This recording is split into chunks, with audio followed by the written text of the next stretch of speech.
हाल ही में सऊदी अरब दुनिया का पहला ऐसा देश बना जिसने एक रोबोट को नागरिकता प्रदान की है। इस रोबोट का नाम सोफिया रखा गया है। रोबोट को एक महिला के रूप में विकसित किया गया है। इसकी निर्माता कंपनी हांगकांग की हैंसन रोबोटिक्स है। सोफिया एक तकनीकी सम्मेलन में खुद वार्ता के लिए शामिल हुई। इस सम्मेलन का आयोजन सऊदी अरब की राजधानी रियाद में किया गया था। सोफिया रोबोट की कुछ खास बातें हैं जो इसे पहले के रोबोट से अलग बना देती हैं। सोफिया प्रश्नों का जवाब बेहद आसानी से दे सकती है। जब सम्मेलन में सोफिया से उनको मिली नागरिकता के बारे में सवाल किया गया तो सोफिया ने बड़ी सहजता से जवाब दिया। उसने कहा कि मुझे मिले इस मौलिक पहचान से मैं बेहद सम्मानित और गौरवान्वित हूँ। विश्व में पहली बार एक रोबोट को नागरिकता मिलना ऐतिहासिक है। सोफिया चेहरे के हाव भाव प्रकट करने में समर्थ है, किंतु यह कृत्रिम संवेदनशीलता मानवीय संवेदनशीलता से कितनी मिलती जुलती है, यह एक मौलिक और जरूरी सवाल है। ऐसे प्रश्नों के जवाब हम इस आर्टिकल के जरिए खोजने की कोशिश करेंगे।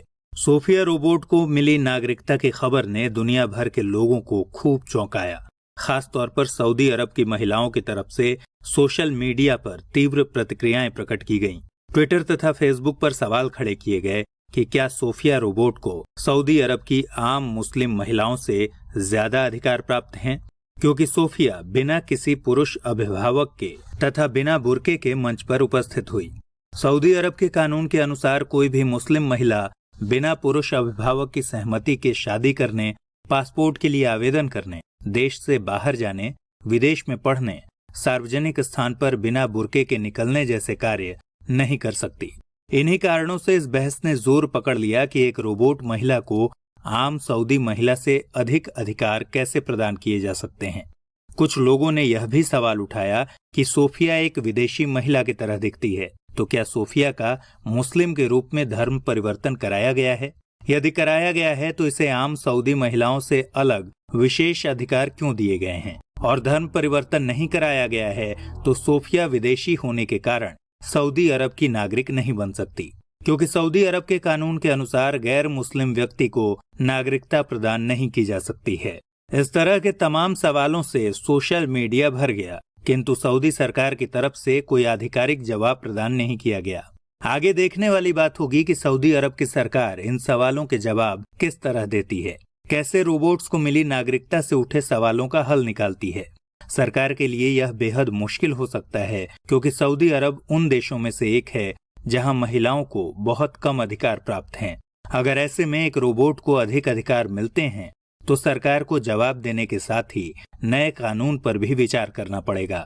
यहाँ यह भी बताते चलें कि सऊदी अरब के बाद जापान ने भी एक 7 साल के रोबोट को टोक्यो शहर का निवासी घोषित किया है।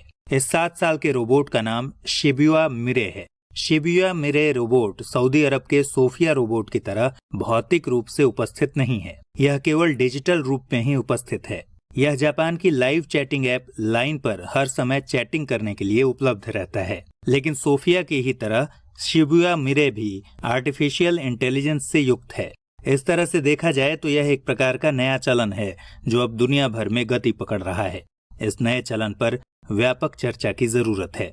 इन तमाम पहलुओं पर आगे बढ़ने से पहले संक्षिप्त रूप में ये जान लेते हैं कि रोबोट क्या है और इसका विश्व और भारत में विकास क्रम कैसा रहा है। रोबोट एक ऐसी मशीन है जो एक या कई कार्यों को स्वचालित तरीके से, तीव्र गति से एवं शुद्धता के साथ अंजाम देती है। रोबोट्स अपने प्रकार और उद्देश्य के आधार पर कई तरह के हो सकते हैं। मोटे तौर पर देखें तो रोबोट्स 3 तरह के होते हैं: व्यावसायिक, सामरिक व व्यक्तिगत। इस तरह तीनों का प्रयोग क्षेत्र भिन्न भिन्न है। व्यावसायिक रोबोट्स का प्रयोग मॉल, रेस्टोरेंट और एयरपोर्ट पर किया जा सकता है। सामरिक रोबोट्स का प्रयोग सुरक्षा अर्थात बॉम्ब डिफ्यूजिंग सैनिकों के रूप में, दुर्गम स्थानों पर तैनाती के रूप में किया जा सकता है। और व्यक्तिगत रोबोट्स का प्रयोग घर के कामकाज तथा असिस्टेंट के रूप में किया जा सकता है। हम एप्पल का सीरी, मोटो फोन का हेलो मोटो तथा गूगल का ओके गूगल स्मार्टफोन में प्रयोग करते हैं। ये सभी आर्टिफिशियल इंटेलिजेंस के ही रूप हैं। इन्हीं उपयोगिताओं के कारण आज मानव जीवन के प्रत्येक क्षेत्र में रोबोट की महत्ता बढ़ती जा रही है। आइए अब नजर डालते हैं रोबोट के विकास क्रम पर। रोबोट आज के रूप में आने से पहले कई रूपों से होकर गुजरा है। प्राचीन और मध्यकालीन समय में भी रोबोट्स के अस्तित्व की बात की जाती रही है। किंतु यह दंत कथाओं के रूप में ही विद्यमान है। मध्यकालीन समय की बात करें तो चित्रकार लियोनार्दो दा विंची ने एक मानव की तरह दिखने वाले रोबोट का चित्र बनाया, किंतु वास्तविक रूप से वह कभी निर्मित हुआ या नहीं, इस बात के सबूतों का अभाव है। रोबोट कुछ इस तरह डिजाइन किया गया था कि वह चल सकता था, हाथ ऊपर नीचे कर सकता था और गर्दन को घुमा सकता था। यह चित्र लगभग 1495 के आसपास बनाया गया था। इसके बाद रोबोट कई शताब्दियों के विकास क्रम से गुजरा। 1921 में रोबोट को रोबोट नाम मिला। यह नामकरण लेखक कैरल कैपिक ने दिया। कैरल कैपिक ने एक नाटक के अंतर्गत मानव रोबोट का पात्र गढ़ा था। इस कहानी में एक आदमी रोबोट का निर्माण करता है जो अपने बनाए हुए रोबोट के द्वारा ही मारा जाता है। इस तरह देखा जाए तो इस कहानी में मानव रोबोट से उत्पन्न होने वाले खतरों की ओर इशारा किया गया था। आज रोबोट कार्यक्रम अति विकसित रूप में हमारे सामने है। बड़ी बड़ी कंपनियां जैसे होंडा और सोनी अपने उद्देश्यों की पूर्ति के लिए रोबोट विकास कार्यक्रम चला रही हैं। इन्हें इस क्षेत्र में काफी सफलता भी मिली है। इनके अलावा अमेजन, फेसबुक तथा कई आईटी कंपनियां भी रोबोट निर्माण की दिशा में कदम बढ़ा चुकी हैं। अमेजन साइट अपने उत्पादों की पैकिंग तथा डिलीवरी में रोबोट्स का प्रयोग करना चाहती है। अमेजन ने ड्रोन डिलीवरी के भी सफल प्रयोग किए हैं। कोई बड़ी बात नहीं कि आपको किसी स्टोर पर सामान्य रूप से रोबोट से ही खरीदारी व परामर्श करने को मिले। जापान और चीन जैसे देशों में इस तरह के रोबोट्स अभी देखे जा सकते हैं। जापान, चीन, अमेरिका, ब्रिटेन तथा इजराइल जैसे देश इस दिशा में बेहद विकास कर चुके हैं। अगर भारत के रोबोटिक्स कार्यक्रम की बात की जाए तो अभी हम बहुत आगे नहीं हैं। The Indian under water robotics society यानी IURS भारत की पहली अलाभकारी शोध संस्था है जो कि कम कीमत में रोबोट विकसित करने हेतु कार्य करती है। 2004 में स्थापित होने के बाद IURS संस्थान ने सरकार और शिक्षण प्रतिष्ठानों में रोबोट विकास कार्यक्रमों के लिए व्यापक स्तर पर प्रयास किए हैं। इस क्षेत्र में काम करने वाली दूसरी संस्था है रोबोटिक्स सोसाइटी ऑफ इंडिया, जिसकी स्थापना जुलाई 2011 में की गई थी। यह संस्था अपनी प्रकृति से मुख्यतः अकादमिक स्वरूप की है। इस संस्था का कार्य भारत में रोबोटिक्स तथा स्वसंचालित मशीनों के विकास पर ध्यान देना है। भारत में अभी रोबोट विकास कार्यक्रम जापान, अमेरिका और चीन जैसा विकसित नहीं है। अभी भारत को इस दिशा में शोध करने और बड़े कार्यक्रम चलाने की जरूरत है। भारत में चलाए जा रहे स्मार्ट सिटी जैसे कार्यक्रमों में भी आर्टिफिशियल इंटेलिजेंस का प्रयोग किया जाएगा। भारत में भी कोशिश की जा रही है कि रोड्स, पार्क्स, सार्वजनिक स्थलों पर जलने वाली लाइट आर्टिफिशियल इंटेलिजेंस के जरिए ही दिन रात के हिसाब से खुद ही ऑन ऑफ हो जाएंगी। सरकार इस तरह के नवीन प्रयोगों को योजनाओं में लागू करने का प्रयास कर रही है। अब सवाल है कि क्या हमारे लिए केवल यही विमर्श का विषय होना चाहिए कि एक रोबोट को नागरिकता प्रदान की गई है या किसी रोबोट को लाइव चैटिंग के लिए निवासी बनाया गया है? ऐसा बिल्कुल नहीं होना चाहिए, क्योंकि इस तरह के विकास से मानवता तथा स्वयं मानव के लिए कई प्रकार की चुनौतियों ने जन्म लिया है। हमारे पास मौका है कि हम मानव रूप में रोबोट के बढ़ते चलन से उभर रहे नैतिक, सामाजिक, सामरिक इत्यादि प्रश्नों के उत्तर भी खोजने का प्रयास करें। रोबोट्स और स्वसंचालित मशीनों का निर्माण किया गया था ताकि उनसे कठिनाई वाले और खतरों से भरे कार्यों को करवाया जा सके। रोबोट से ऐसे कार्य तो करवाए गए, लेकिन समय के साथ साथ उसमें कुछ समस्याएं भी आने लगी। इनके अंतर्गत नैतिक प्रश्नों के कारण मानवीय रोबोट कार्यक्रम पर सबसे ज्यादा सवाल उठाए जाते रहे हैं। रोबोट्स के बढ़ते चलन के कारण यहाँ तक कहा जाने लगा कि यह मानव के अंत की शुरुआत है। मानव के कल्याण के लिए बनाया गया रोबोट कभी कभी उलटकर मानव की ही जान ले सकता है। हमने इस तरह की चीजों को हॉलीवुड की फिल्मों में खूब देखा है। हाँ, वे फिल्में सच्चाई के बेहद करीब न हों, लेकिन बहुत दूर भी नहीं हैं। क्योंकि रोबोट को कितना भी तकनीकी रूप से मजबूत बना दिया जाए, लेकिन वह मानव की रचनात्मकता, निर्णय क्षमता और समझदारी की होड़ नहीं कर सकता है।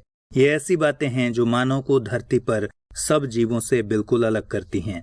यह बात भी सामने आती है कि यदि रोबोट्स के द्वारा मानव श्रम की तुलना में सस्ता श्रम उपलब्ध होने लगे तो बेरोजगारी का स्तर बहुत ऊंचा हो जाएगा। जरा सोचिए कि यदि गूगल और अन्य कुछ बड़ी कंपनियों द्वारा स्वसंचालित कारों का निर्माण पूरी तरह कामयाब हो जाता है एवं आम जीवन में वो कारें शामिल हो जाती हैं, तो उन करोड़ों कार और ट्रक चालकों का क्या होगा जो इस क्षेत्र में जीवन यापन के लिए लगे हैं।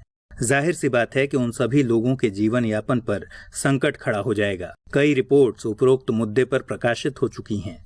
रिपोर्ट्स का कहना है कि यदि स्वसंचालन से युक्त मशीनों और रोबोट्स को दैनिक उपयोग में लाया गया तो भारत जैसे देश में असंगठित क्षेत्र में लगभग 70 से 80% नौकरियां जाने का खतरा उत्पन्न हो सकता है। अलग अलग रिपोर्ट्स में ये आंकड़े भिन्न हो सकते हैं, लेकिन इस बात पर सभी एकमत हैं कि रोबोट्स के दुनिया पर छा जाने के कारण बड़े स्तर पर बेरोजगारी उत्पन्न होना स्वाभाविक है, क्योंकि रोबोट्स को एक बार खरीद लेने के बाद उन्हें कोई मासिक पगार देने की जरूरत नहीं होती। संभवतः इसका सबसे बुरा असर सूचना प्रौद्योगिकी क्षेत्र में पड़ेगा, क्योंकि इसी क्षेत्र में तकनीक का प्रयोग सबसे ज्यादा होता है। अब सवाल उठता है कि इन रोबोट्स के साथ हमारा संबंध कैसा होगा। जैसे जैसे आर्टिफिशियल इंटेलिजेंस का विकास होता जा रहा है, वैसे वैसे मानव का मशीनों के साथ बातचीत करने का चलन बढ़ रहा है। सोफिया रोबोट के साथ संयुक्त राष्ट्र के प्रतिनिधि ने कई सवालों पर चर्चा की। सोफिया से पूछा गया कि क्या तुम मनुष्य के लिए खतरा हो। इसका जवाब सोफिया ने नहीं में दिया। यदि मानव मेरे साथ अच्छे से पेश आएंगे तो मैं भी अच्छे से उनके साथ पेश आऊंगी। सोफिया ने कुछ ऐसा जवाब दिया, एक अच्छे कल के लिए मैं और मानव साथ साथ चल सकते हैं। बहरहाल इस दोतरफा वार्तालाप में एक बात यह भी छिपी है कि जब इंसान आपस में बात करते हैं तो उनमें शब्दों के साथ साथ हाव भाव की बड़ी भूमिका होती है। कई बार चेहरे के इशारों से ही बात समझ में आ जाती है। क्या रोबोट भी आम इंसानों के हाव भाव पकड़ सकते हैं? क्या उनकी पहचान कर सकते हैं? इसका जवाब है नहीं। रोबोट से बात करने के लिए हमें कुछ उससे बोलना पड़ेगा, तब जाकर वह आपको कोई प्रतिक्रिया व्यक्त कर पाएगा। अभी तक इंसान के हाव भाव को पूर्ण रूप से पकड़ने वाला रोबोट विकसित नहीं हुआ है। रोबोट के सामाजिक आयामों की चर्चा करें तो काफी डरावनी तस्वीर सामने आती है। हाल ही में ब्रिटेन में एक कंपनी ने रोबोट डॉल का निर्माण किया है। इस रोबोट डॉल को समांथा नाम दिया गया है। इस डॉल को आप यौन इच्छाओं की पूर्ति करने के लिए उपयोग में ला सकते हैं। समांथा रोबोट को डॉक्टर सर्जी सेंटोस ने विकसित किया। इस रोबोट डॉल को ब्रिटेन के बाजार में बेचने के लिए उपलब्ध कराया गया। इस कंपनी ने दावा किया कि यह डॉल न केवल यौन इच्छाओं को पूरा करेगी, बल्कि आपके साथ एक फैमिली मेंबर के रूप में रह सकती है। इस रोबोट डॉल की कई प्रोग्रामिंग सेटिंग्स हैं। बस किसी विशेष सेटिंग वाली बटन को दबाना है, फिर वह वैसा ही रिएक्ट करने लगेगी जैसा आप चाहते हैं। सवाल उठता है कि यदि एक रोबोट आपके परिजनों का स्थान ले सकती है तो क्या यह संभावना नहीं है कि इसके नकारात्मक असर हमारी असल जिंदगी में रहने वाले लोगों पर पड़े? जाहिर है इसका बुरा असर बिल्कुल पड़ेगा, क्योंकि रोबोट द्वारा यदि शारीरिक और मानसिक दोनों जरूरतें मशीन पूरा कर रही है और वो भी इशारे भर से, तो असली मानव की क्या जरूरत है। यह माना जा सकता है कि एक रोबोट डॉल कभी भी प्राकृतिक मानवीय संवेदनाओं का स्थान नहीं ले सकती, लेकिन मानवीय भूमिका को सीमित जरूर कर सकती है। यह प्रवृत्ति समाज के लिए न केवल गैर मानवीय है, बल्कि आने वाले समय के लिए घातक है। इस तरह के चलन से समाज के ताने बाने के बिखरने का डर है। सामरिक क्षेत्र में और सुरक्षा के लिहाज से रोबोट्स को अत्यंत उपयोगी माना जाता रहा है। बॉम्ब डिफ्यूजिंग से लेकर बड़े खतरे से युक्त स्थानों पर रोबोट्स का प्रयोग किया जाता रहा है। यह पहलू ऐसा है जिसके कारण रोबोट निर्माण का विकास बिल्कुल मानवीय दृष्टिकोण से सही दिखाई देता है। इस तरह के प्रयोग से मनुष्य अपनी क्षति से बच पाता है, लेकिन कई बार रोबोट्स में तकनीकी खराबी के मामले सामने आते हैं। ऐसा एक वाकया जर्मनी में घटित हुआ जब फॉक्सवैगन कार निर्माता कंपनी की उत्पादन इकाई में रोबोट के द्वारा कर्मचारी को मार दिया गया। बिल्कुल ऐसा ही अन्य उदाहरण भारत के मानेसर शहर में भी आया, जब एक कर्मचारी रोबोट मशीन के हाथ पर वेल्डिंग कर रहा था। वेल्डिंग करने के दौरान रोबोट ने कर्मचारी को मार गिराया। ये दोनों उदाहरण रोबोट में तकनीकी खराबी के हैं। यह बात साफ है कि रोबोट कभी भी इंसान की ही जान ले सकता है। इन सारी बातों के बावजूद रोबोट्स की उपयोगिता खत्म नहीं हो जाती।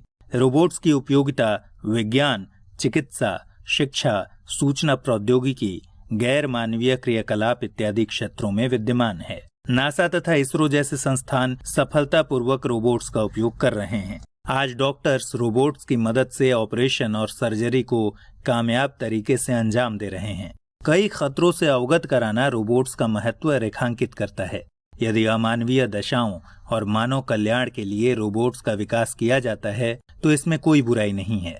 बुराई है तो सिर्फ इसमें कि जब रोबोट्स को मानव का विकल्प बनाया जाने लगे।